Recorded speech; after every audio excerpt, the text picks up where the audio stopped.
বন্ধুরা, কেউ চাইতে চাইতে মরে যাক, তবুও মহাশিবরাত্রি না হওয়া পর্যন্ত এই জিনিসগুলো বাড়ি থেকে ভুলেও কাউকে দান করবেন না। নতুবা বন্ধুরা, নিজেই নিজেদের দুর্ভাগ্যকে আপনারা আপনাদের পরিবারে ডেকে আনবেন। কারণ ভগবান শিবের নামে পালন করা সর্বব্রতের মধ্যে এই মহাশিবরাত্রি সর্বশ্রেষ্ঠ। বন্ধুরা, এই মহাশিবরাত্রির চতুর্দশী তিথি শুরু হচ্ছে 8ই মার্চ রাত্রি 9:57 থেকে এবং শেষ হবে 9ই মার্চ 6:17।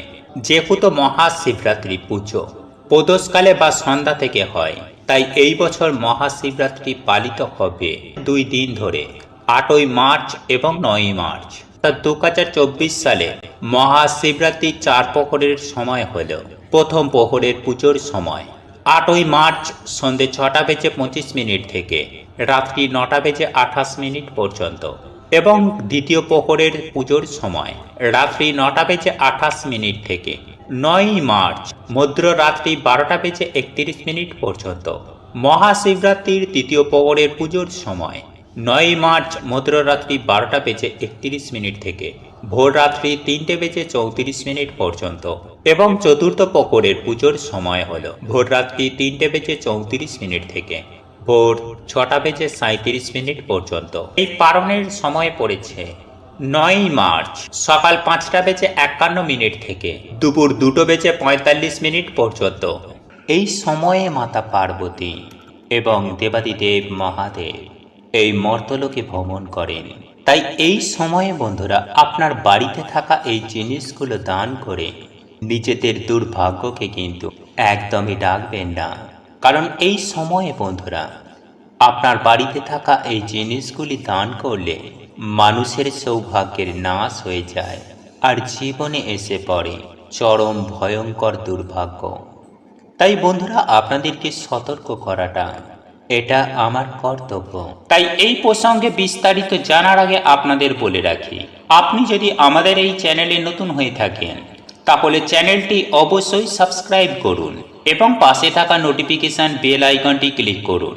কারণ আমি বিভিন্ন প্রকার তন্ত্র মন্ত্র, বশীকরণ, টোটকা, বাস্তু টিপস, জ্যোতিষশাস্ত্র, পুজো আরাধনা এবং ব্ল্যাক ম্যাজিক করা নিয়ে নিত্য নতুন ভিডিও আপলোড করে থাকি, যা প্রয়োগ করার মাধ্যমে আপনার জীবনে থাকা সকল প্রকার সমস্যার সমাধান হয়ে যাবে। চলুন এইবার মূল আলোচনায় প্রবেশ করা যাক। তবে মূল আলোচনায় প্রবেশ করার আগে আপনারা যদি দেবাদিদেব মহাদেবের একনিষ্ঠ ভক্ত হয়ে থাকেন তাহলে ওম নমঃ শিবায়, হর হর মহাদেব লিখে কমেন্ট অবশ্যই করবেন। দেখবেন দেবাদিদেব মহাদেবের আশীর্বাদের হাত ও কৃপা দৃষ্টি আপনাদেরই সঙ্গে সাথে থাকবে। বন্ধুরা, এই মহাশিবরাত্রি অবধি আপনারা যে জিনিসগুলি আপনারা ভুলেও কাউকে দান করবেন না, সেগুলির মধ্যে আমি সবার প্রথমেই যেটি বলবো তা হলো মাছ। হ্যাঁ বন্ধুরা, আপনারা একেবারে ঠিকই শুনেছেন।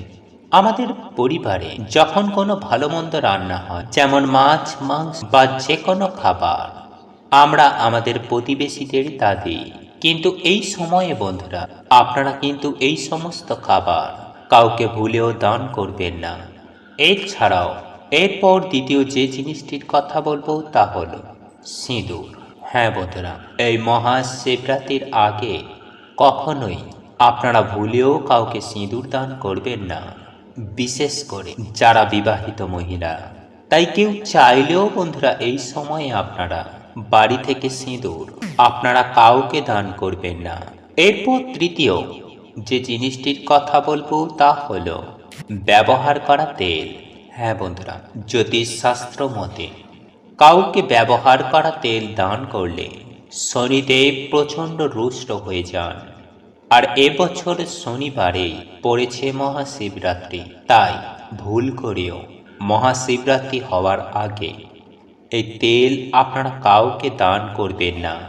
এরপর চতুর্থ যে জিনিসটির কথা বলবো তা হলো ঝাড়ু বা ঝাঁটা।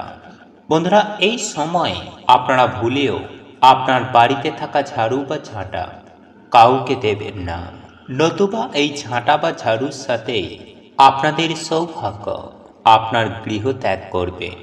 এরপর পঞ্চম যে জিনিসটির কথা বলবো তা হলো, বন্ধুরা, এই সময়ের মধ্যে কোনো ধারালো অস্ত্র বা কোনো জিনিস আপনারা কাউকে দান করবেন না। এছাড়াও কোনো প্লাস্টিকের তৈরি কোনো জিনিস আপনারা এই সময়ে দান করবেন না। এতে পরিবারের সুখ শান্তি সমৃদ্ধি কিন্তু একেবারে নষ্ট হয়ে যায়। এরপর ষষ্ঠ যে জিনিসটির কথা বলবো তা কোনো বাসি খাবার বা কোনো পচা খাবার।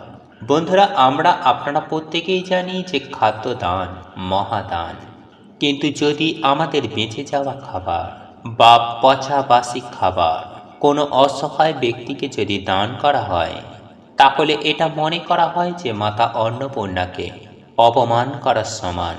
তাই এই ভুল কিন্তু আপনারা জেনে বুঝে বা ইচ্ছে করে একদমই ভুলেও করবেন না। এর ফলে আপনার সংসারে চরম ভয়ঙ্কর দারিদ্রতা যেমন আসবে, ঠিক তেমনই জীবনে দুঃখ কষ্ট জ্বালা যন্ত্রণা বিপদ আপদ চতুর্দিক থেকে ঘিরে ধরবে। তাই নিজের হাতে নিজের সংসারকে শেষ করতে না চাইলে এই বিষয়গুলি মেনে চলার চেষ্টা করবেন।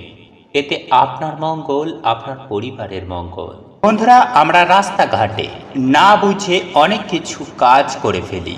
তাতে কি হয় বন্ধুরা, মঙ্গলের জায়গায় অমঙ্গল চলে আসে। কিন্তু রাস্তার মধ্যে যদি টাটকা তাজা বেলপাতা পড়ে থাকতে দেখেন, এই বেলপত্র হয়তো কোনো ব্যক্তি পেরে নিয়ে আপনাদের আগে চলে গেছে এবং সেই ব্যক্তির কাছ থেকে দুই একটা বেলপত্র রাস্তায় পড়ে গেছে, তাহলে সেটা কখনো দেখে চলে যাবেন না বা পা দিয়ে এই বিল্লপত্র ডিঙিয়ে চলে যাবেন না।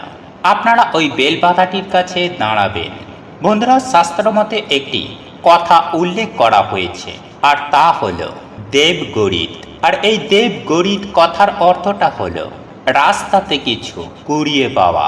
বন্ধুরা, সাধারণত এইগুলো আমরা প্রয়োগ করি না, কারণ এগুলি শাস্ত্র কথা, আর শাস্ত্রেরই একটি কথা দেবগরিত। এর অর্থ হলো রাস্তা থেকে ভালো ভালো শুভ কিছু জিনিস কুড়িয়ে পাওয়া। যেমন রাস্তাতে যদি বেলপাতা, তুলসী পাতা, টাকার ব্যাগ কিংবা খালি টাকা পয়সা পড়ে থাকা, এগুলি অত্যন্ত শুভ। যাই হোক বন্ধুরা, আমি এক এক করে প্রত্যেকটা জিনিসের কথাই আপনাদেরকে জানিয়ে রাখছি। সর্বপ্রথম হলো বেলপাতা। হ্যাঁ বন্ধুরা, টাটকা তাজা বেলপাতা আপনারা দেখলেই বুঝতে পারবেন। সেই বেলপাতা আপনারা কি করবেন, যদি পড়ে থাকতে দেখেন, তাহলে সেই বেলপাতাটা তৎক্ষণাৎ আপনারা তুলে নিয়ে আসবেন। হ্যাঁ বন্ধুরা, আপনারা যদি এই বেলপাতা আপনার বাড়িতে নিয়ে আসতে পারেন, তাহলে আপনি সুনিশ্চিত হয়ে যান যে দেবাদিদেব মহাদেবের আশীর্বাদ আপনার এবং আপনার পরিবারের ওপরে আসতে চলেছে। বন্ধুরা, এই বেলপাতাটি বাড়িতে তুলে নিয়ে আসার পর গঙ্গা জল দিয়ে ভালো করে ধুয়ে নেবেন। বন্ধুরা, আমরা বিল্লপত্র প্রত্যেকেই দেখেছি যে তিনটে পাতা বিশিষ্ট একটি পত্র, দুই সাইডে দুটি পাতা থাকে এবং মধ্যেখানে একটি লম্বা বড় পাতা থাকে।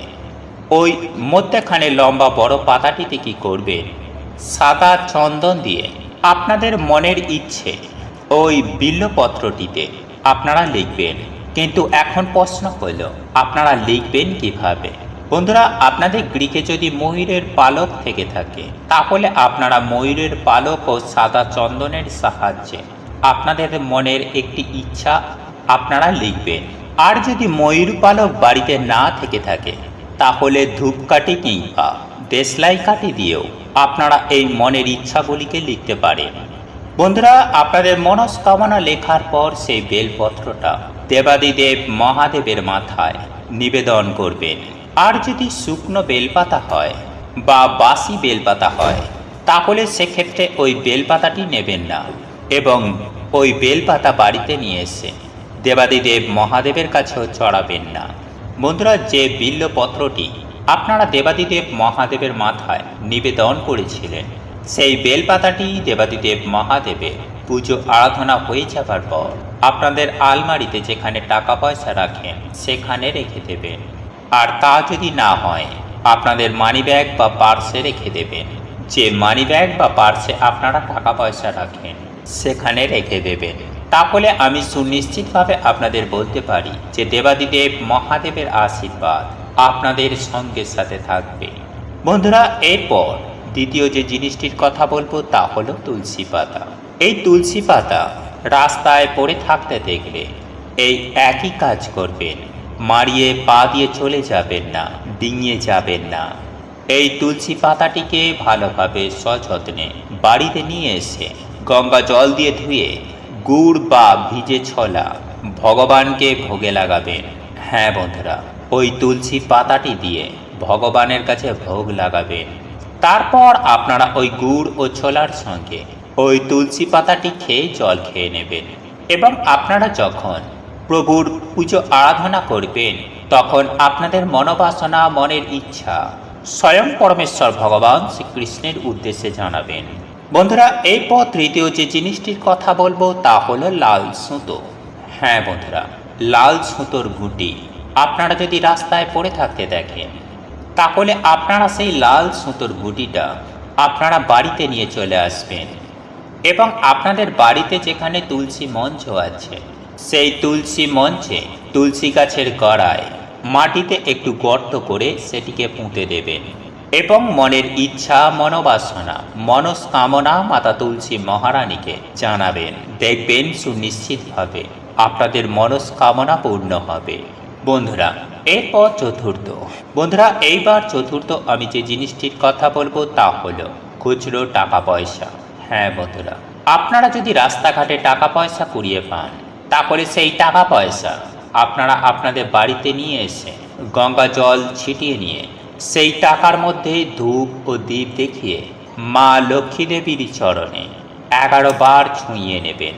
তারপর আপনাদের মনস্কামনা, মনোবাসনা জানিয়ে একটি লাল কাপড়ের মধ্যে এই টাকা পয়সাগুলিকে মুড়িয়ে আপনারা যেখানে টাকা পয়সা রাখেন সেখানে রেখে দেবেন।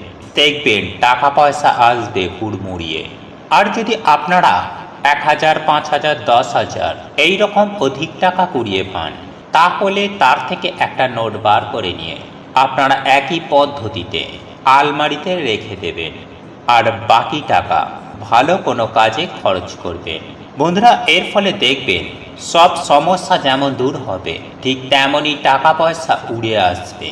আর যদি আপনারা মানিব্যাগ সহ কুড়িয়ে পান তাহলে মানিব্যাগটি কোনো ভালো স্থানে, কোনো পবিত্র স্থানে রেখে দেবেন আর টাকাগুলো বার করে নিয়ে আসবেন।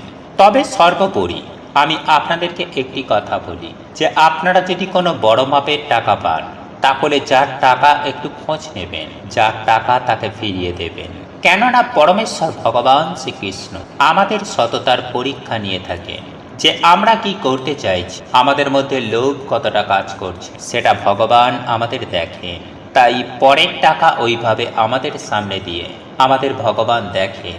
আর আমরা যদি সঠিকভাবে ধর্মের পথে চলি তাহলে পরমেশ্বর ভগবান শ্রীকৃষ্ণের আশীর্বাদ ও কৃপা দৃষ্টি আমাদের মাথার ওপর সদা সর্বদাই সঙ্গের সাথে থাকবে, যার ফলে আমাদের জীবনে সুখ, শান্তি, সমৃদ্ধি এই সমস্ত কিছুই আমাদের জীবনে থাকবে।